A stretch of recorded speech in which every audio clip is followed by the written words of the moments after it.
Bahawalpur district reporter Abid भट्टी की report के मुताबिक खानकाह शरीफ महकुमुद्दीन सिरानी दरबार के बाहर लूटमार का बाजार गर्म, बगैर पर्ची टोकन मोटरसाइकिल स्टैंड कायम, इंतजामिया खामोश तमाशाई।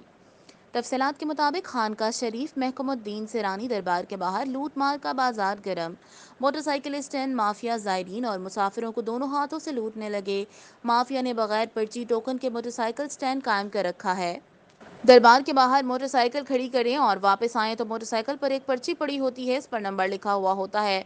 पूछने पर बताया जाता है कि ये मोटरसाइकिल स्टैंड है जहां फी मोटरसाइकिल 20 रुपये से 30 रुपये लिए जा रहे हैं।